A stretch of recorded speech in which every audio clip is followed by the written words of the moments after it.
好，大家好，欢迎来到国际商学院，我是柳建龙。今天呢，要来跟大家介绍一下关于整个合作机构怎么来合作，需要具备哪些条件，甚至呢，要跟大家说明一下合作机构当中又包含了哪一些是我们需要的合作机构。我们在上一堂课大概有介绍一下官网里面的操作方式那现在我们来更详细的跟大家讲解解说一下关于整个合作机构当中的一些要素。首先我们一起来看一下这六大机构大家都很清楚。那事实上从这个合作机构上面来看，大家可以看到上面4个圈圈有资管机构、审查机构、监管机构以及平台机构那今天先来讲讲整个专业机构的部分专业机构我们在前面课程有大致详细的介绍一下6个专业机构的相应的一些详细的内容跟阐述，对吧？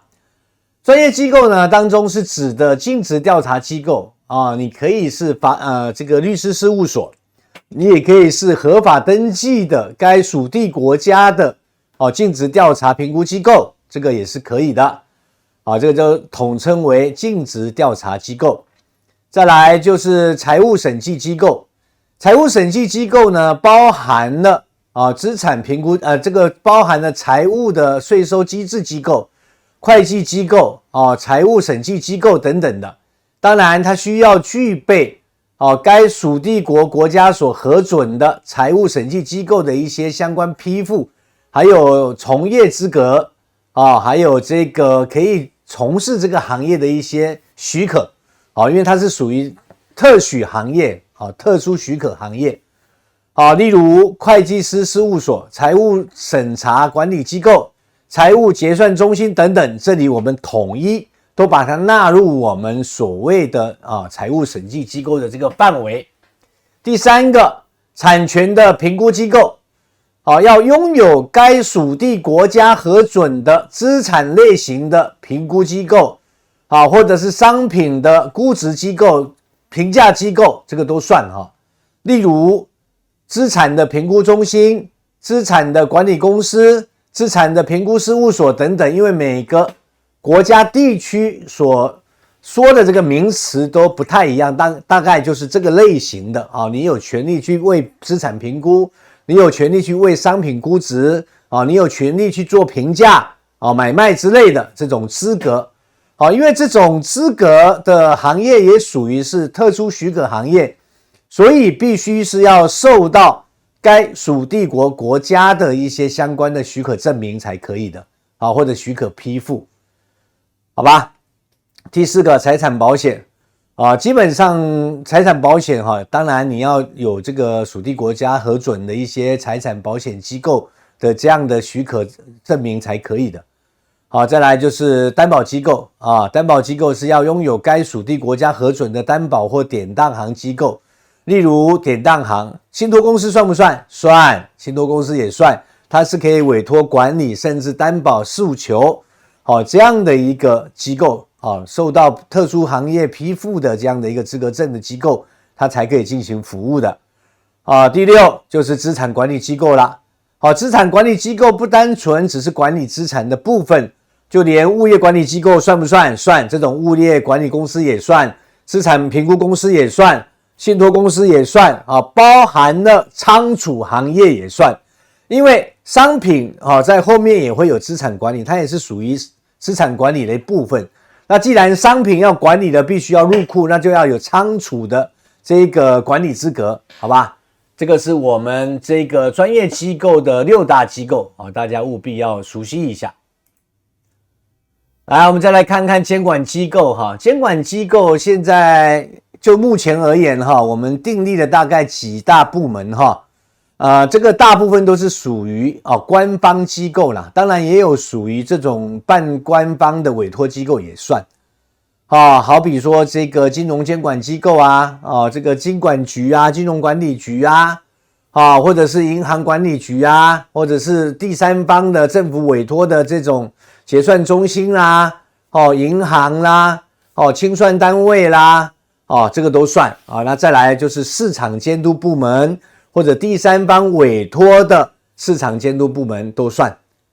啊，或者是第三方委托、政府委托的第三方的市场管理部门，这个也都算，好吧？好，这个是属于我们的监管机构的部分啊，也欢迎各大官方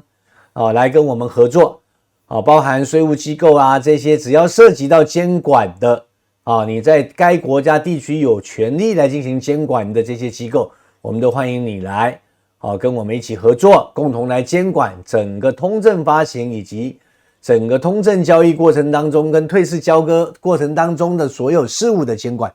好，我们都欢迎你们来一起共同的来监督管理这些相关的通证，还有我们的企业，好吧？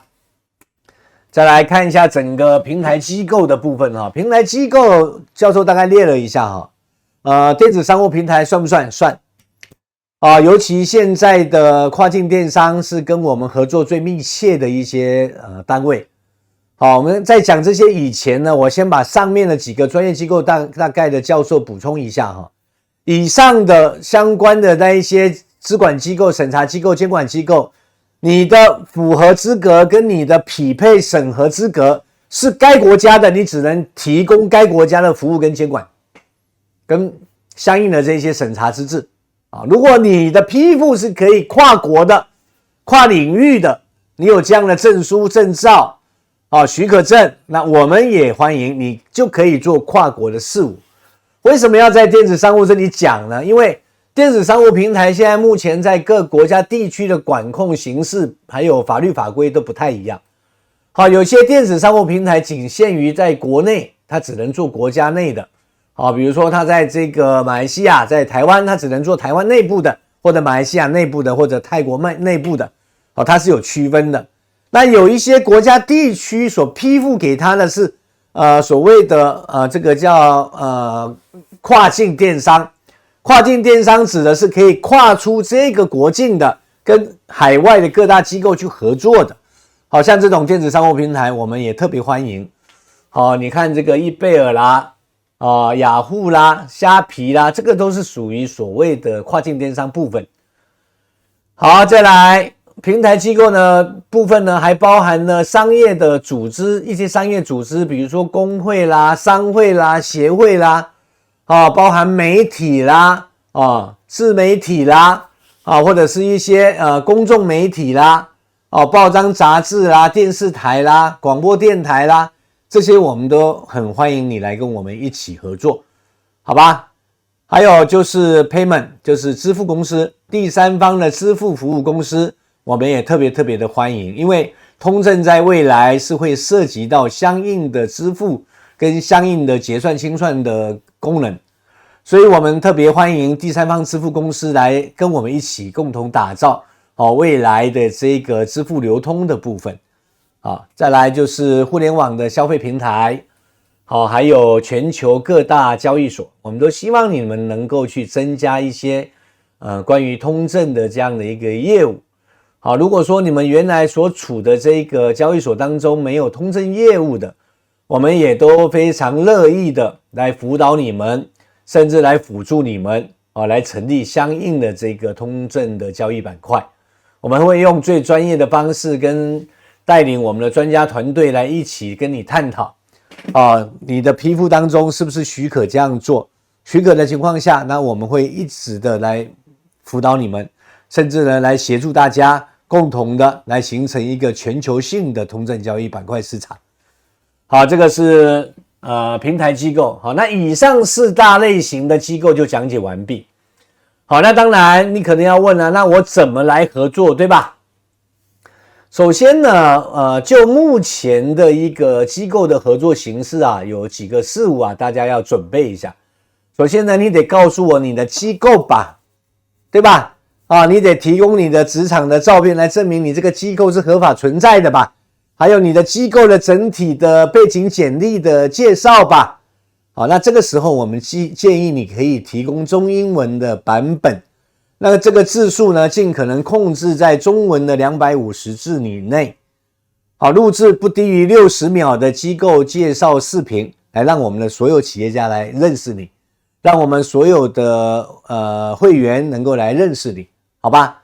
好，那在提交当中有几个特别重要的文件，请大家务必要准备。第一个呢，就是机构协议请你提供跟我们中心签署的一个协议文件，这个在我们的官方站点上面的下载中心，你可以去免费下载。第二，就是你的机构证照，来证明你是可以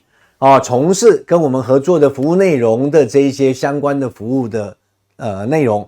你有这个资格来做服务嘛？那你当然要提供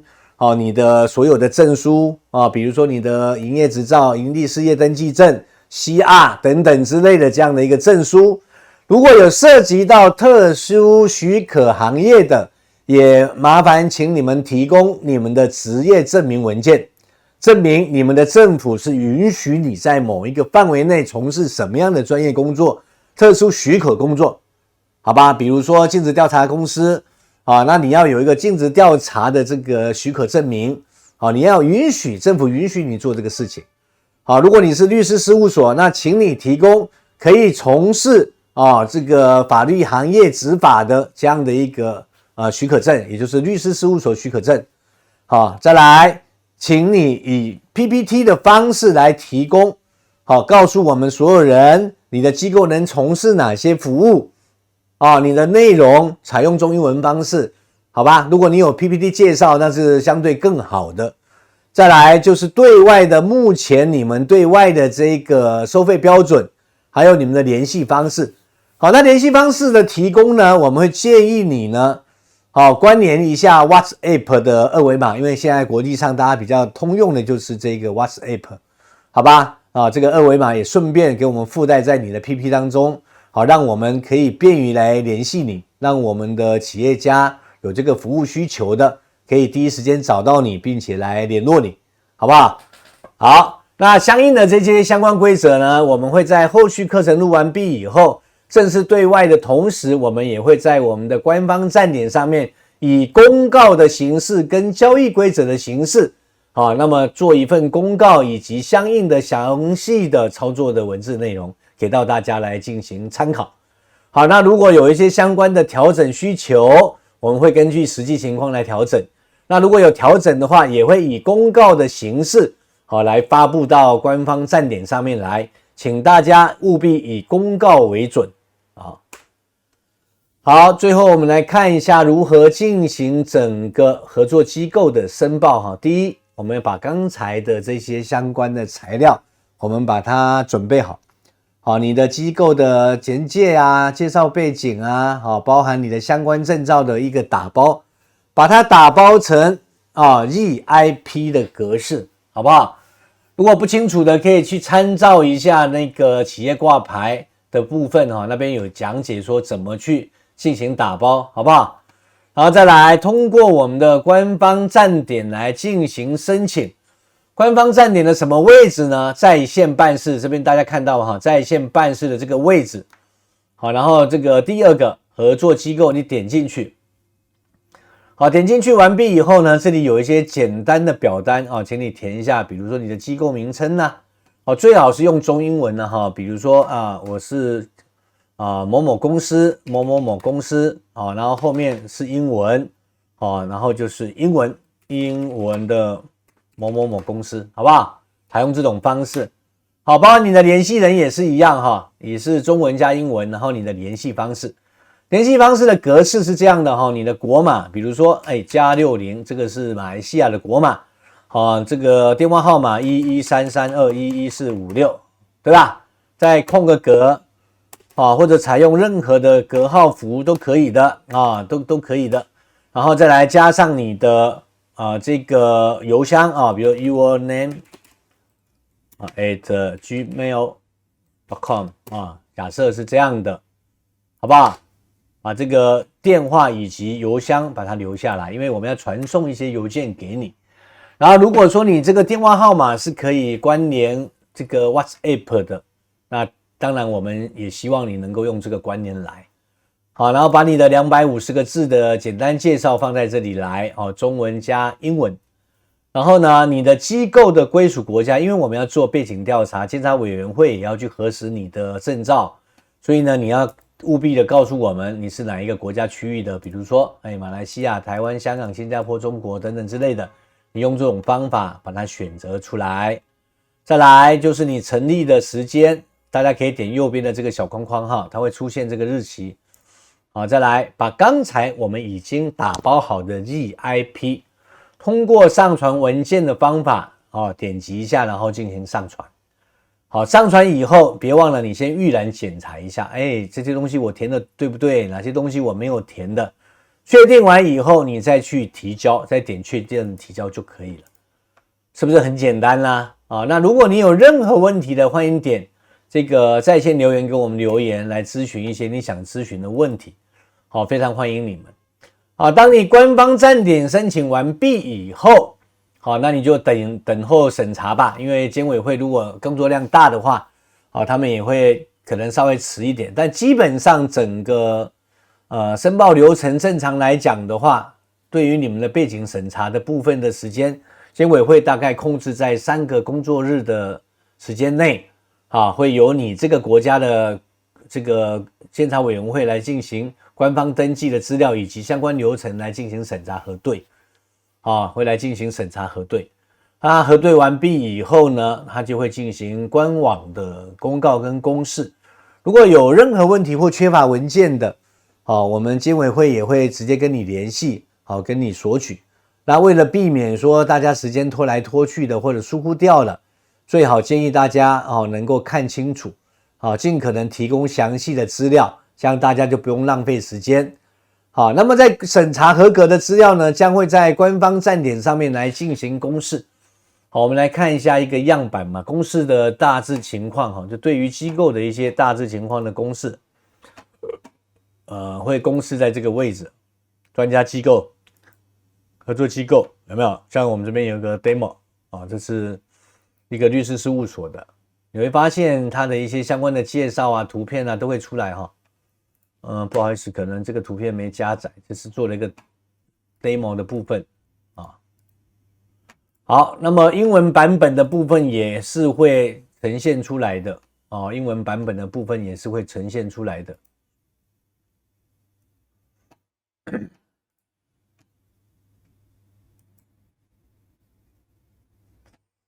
你看到没有？这个是相关的介绍的部分这个版本英文版本也有英文版本，所以你的英文版本的内容对不对很关键，所以你一定要填写对然后自己核实清楚来，好吧？这个部分呢，请大家务必一定要关注一下那么它的呈现方式大概就是这样公示。那么你如果说超过了3个工作日，你觉得奇怪了，我怎么还没有被公示？这个时候你要尽快的去通过在线留言的方式给我们留言，来询问我们为什么你的机构还没有通过审查，是怎么回事？缺东西还是怎么样的？那我们会第一时间的为你去做检查，到底是我们工作疏失还是怎么样的相互主动一点啦。合作不就是这样吗？相互主动一点那么主动一点，你的资料能够早一点公示，那是不是相对的就早一点有曝光跟广告机会，早一点有业务可以做嘛？好吧？好，那今天关于整个合作机构的说明以及申报方式，就在这堂课我们结束了那下一堂课我们再来跟大家讲解一下什么是专家领导，专家领导又应该怎么来申请，好不好？好，今天的课程就讲到这里，我是国际商学院的柳建龙，拜拜。